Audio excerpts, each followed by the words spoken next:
दोस्तों, हनुमान जी भगवान श्री राम से लड़ने पहुंचे थे। यह सुनकर हर कोई आश्चर्य में पड़ सकता है, लेकिन यह सत्य है। इस घटना का जिक्र श्री राम कथा में मौजूद है। आपको यह सुनकर और भी आश्चर्य होगा कि जब भगवान श्री राम से हनुमान जी लड़ने गए थे, तो लड़ने से पूर्व भगवान श्री राम का ही उन्होंने ध्यान किया और उनकी ही सौगंध खाई थी।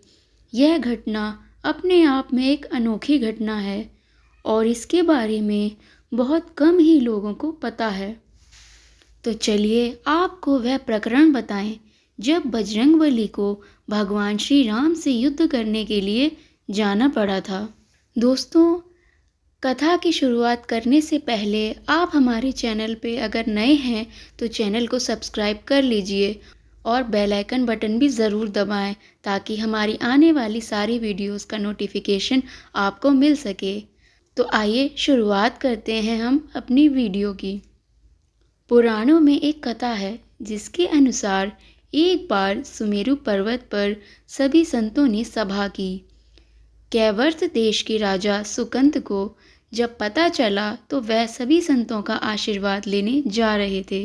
तभी रास्ते में उन्हें देवर्षि नारद मिले। राजा सुकंत ने उन्हें प्रणाम कर उनका आशीर्वाद लिया। इसके बाद नारद जी ने उनसे उनकी यात्रा का प्रयोजन पूछा। राजा सुकंत ने उन्हें संत सभा के आयोजन की बात बताई। इस पर नारद मुनि ने कहा, अच्छा है, संतों की सभा में जरूर जाना चाहिए। ऐसा कहकर सुकंत को जाने का आदेश दे दिया। सुकंत जैसे ही सभा में जाने के लिए आगे बढ़े, वैसे ही नारद जी ने उन्हें आवाज़ दी। इसके बाद उन्होंने राजा से कहा कि जिस सभा में आप जा रहे हैं वहाँ सभी को प्रणाम करिएगा, लेकिन ऋषि विश्वामित्र का अभिवादन बिल्कुल भी मत करिएगा। इस पर सुकंत बहुत ही अचरज में पड़ गए और उनसे पूछा कि क्या ऐसा करना उचित होगा। तब श्री नारद जी ने कहा कि वह भी पहले राजा थे, बाद में संत बने और आप भी राजा हैं। राजा सुकंत ने नारद की बात मान ली और सभा में पहुंचकर उन्होंने वैसा ही किया। सभा के समाप्त होते ही विश्वामित्र श्री राम के पास पहुँचे और अपने साथ सुकंत द्वारा किए गए अपमान की चर्चा की। उन्होंने कहा कि ये संत परंपरा का अपमान है, लेकिन विश्वामित्र जी ने अपमान करने वाले का नाम नहीं लिया। इस पर राम जी ने पूछा, किसने किया आपका अपमान? तब विश्वामित्र जी ने कहा कि ये जानकर आप क्या करेंगे। इस पर श्री राम जी ने कहा कि गुरुजी, आपके चरणों की सौगंध लेकर प्रतिज्ञा करता हूँ कि जिसका सिर आपके चरण में नहीं झुका उसका सिर मैं काट दूंगा। भगवान श्री राम की इस सौगंध का जैसे ही राजा सुकंत को पता चला, वह नारद मुनि को ढूंढने लगे, लेकिन नारद मुनि उन्हें मिले तो वह व्याकुल होकर रो पड़े। तब नारद जी उनके समक्ष प्रकट हुए और तब सुकंत ने सारी व्यथा उनसे सुना दी। यह सुनते ही नारद जी ने उन्हें माता अंजनी के शरण में जाने की सलाह दी। यह भी कहा कि यदि माता ने आपको बचाने का वचन दे दिया तो तुम ज़रूर बच जाओगे, लेकिन यह भी कहा कि वह किसी को यह नहीं बताएंगे कि नारद जी ने उन्हें यह सलाह दी है। राजा सुकंत तुरंत बजरंगबली के घर के बाहर जाकर रोने लगे और उनके रोने की आवाज़ सुनकर माता अंजनी बाहर आईं तो सुकंत ने कहा, माता मुझे बचा लीजिए, अन्यथा विश्वामित्र जी मुझे मार डालेंगे। इस पर माता अंजनी ने सुकंत को उसके प्राण बचाने का वचन दिया। उन्होंने कहा कि तुम शरण में हो, तुम्हें कोई नहीं मार सकता। इसके बाद राजा सुकंत को विश्राम करने के लिए कहा। शाम ढले जब हनुमान जी माता अंजनी के पास पहुँचे तो उन्होंने सारी बात बताई, लेकिन सुकंत को बुलाने से पहले पवन सुत से कहा कि तुम पहले सौगंध लो। तब श्री हनुमान जी ने कहा कि वह श्री राम के चरणों की सौगंध लेते हैं कि वह सुकंत के प्राणों की रक्षा करेंगे। तब माता अंजनी ने राजा को बुलाया। हनुमान जी ने पूछा, आपको कौन मारना चाहता है? तब सुकंद ने बताया कि उन्हें भगवान श्री राम मारने वाले हैं। इतना सुनते ही माता अंजनी हैरान रह गई। उन्होंने कहा कि आपने तो विश्वामित्र जी का नाम लिया था। तब राजा ने कहा कि नहीं, वह तो मरवा डालना चाहते हैं, लेकिन मारेंगे तो भगवान श्री राम ही। हनुमान जी ने राजा सुकंद को उनकी राजधानी में छोड़ा और श्री राम के दरबार में पहुँचे। वहाँ पहुँचकर उन्होंने राम जी से पूछा कि वह कहाँ जा रहे हैं। तब मर्यादा पुरुषोत्तम ने बताया कि वह राजा सुकंद का वध करने जा रहे हैं।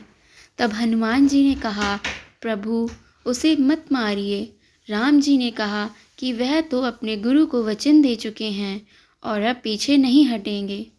हनुमान जी ने कहा, प्रभु मैंने सुकंद के प्राणों की रक्षा के लिए अपने इष्ट देव यानी कि आपकी सौगंध ली है।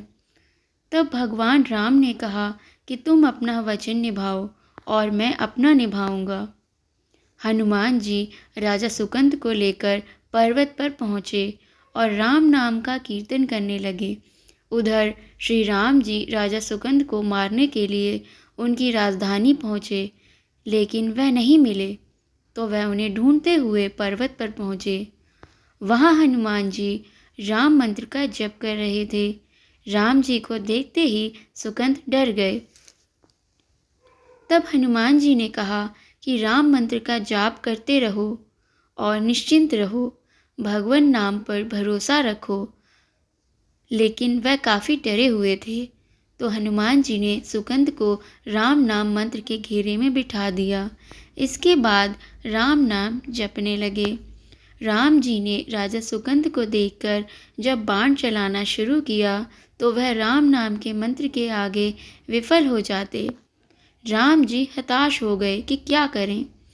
यह दृश्य देखकर श्री लक्ष्मण जी को लगा कि हनुमान जी भगवान राम को परेशान कर रहे हैं, तो उन्होंने स्वयं ही हनुमान जी पर बाण चला दिया।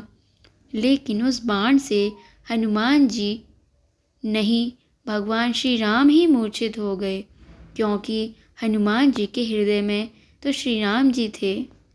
राम जी जैसे ही होश में आए, वह हनुमान जी की ओर दौड़े। उन्होंने देखा कि उनकी छाती से रक्त बह रहा है। वह हनुमान जी का दर्द देख नहीं पा रहे थे। वह बार बार उनकी छाती पर हाथ रखते और आंखें बंद कर लेते। पवन सुत को होश आया तो उन्होंने देखा कि राम जी आंखें बंद करके हनुमान जी के छाती पर बार बार हाथ रख रहे थे, और इसी मौके पर पवन सुत ने सुकंद को पीछे से निकाला और उसे अपनी गोद में बिठा लिया। तभी राम जी ने फिर से हनुमान जी के माथे पर हाथ फेरा, लेकिन इस बार वहाँ पवन सुत की जगह राजा सुकंद थे। राम जी मुस्कुराए और हनुमान जी बोल उठे कि नाथ, अब तो आपने इनके सिर पर हाथ रख दिया, अब आप ही इसकी रक्षा करें।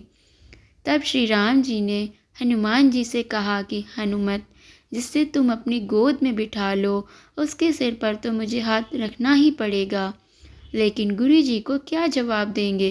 तभी हनुमान जी को विश्वामित्र जी सामने से आते दिखाई पड़े। उन्होंने राजा सुकंद से कहा कि जाओ, तब प्रणाम नहीं किया तो क्या हुआ, अब कर लो। राजा ने दौड़कर विश्वामित्र जी का अभिवादन किया। वह भी प्रसन्न हो गए और बोले, राम, इसे क्षमा कर दो। राजा सुकंद विश्वामित्र जी से कुछ कहते कि इससे पहले नारद मुनि प्रकट हो गए।